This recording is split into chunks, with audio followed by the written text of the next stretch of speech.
Samaverlerden çay içip Mia'da yatma.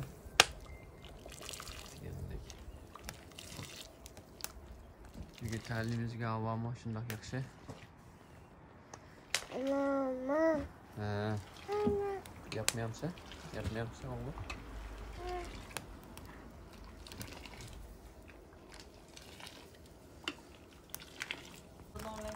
Olsamsa da öyle. Samaverim bulsaydı, çayları kaynat dursaydı.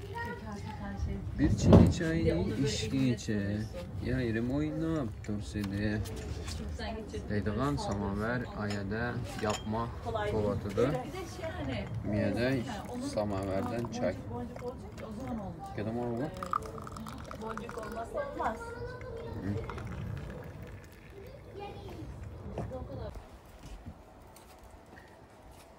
Komol yapması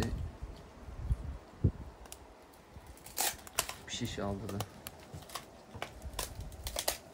Açıkta.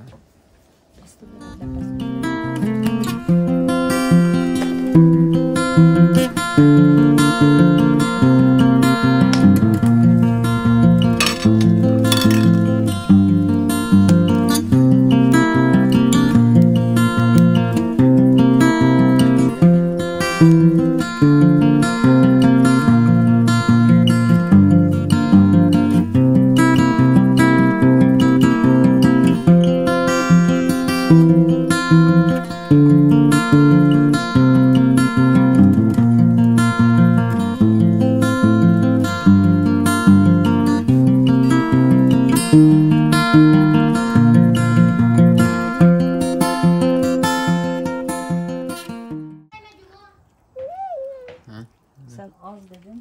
Şorpusunu tayyab oldu. Şorpusu içimizde. Bundan biraz ayırıp tarife şey yapayım ben. Çocuklar demişken. Oh. Nimke oğlum. Ne tutma. Tutma.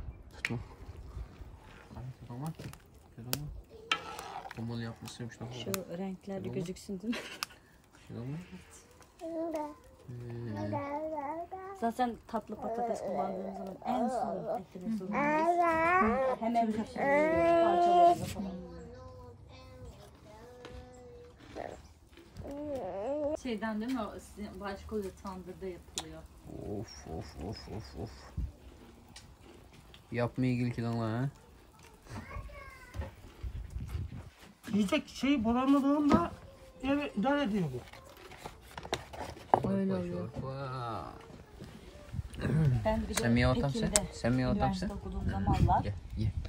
bizi Hazır. aslında siz yapsanız Hazır. At şorpusunu alınmayız bir taraf gel. Ananıken onunu koymayız. Bunu üstüge Benim yapıp de bir şeyim yok. O şorpusunu yani azırak ışıltmayız. Maylıkırak yüzlü kullanıyorum da mesela ben fotoğraf çekmeyi, video çekmeyi sevmiyorum. Çekiyor nasıl da? Samaverde yapma. Samaverde yapma mı? Hayır. Bitti bu. Hayır. Ocak. Sen yolda uyuyacaksın. Hemen.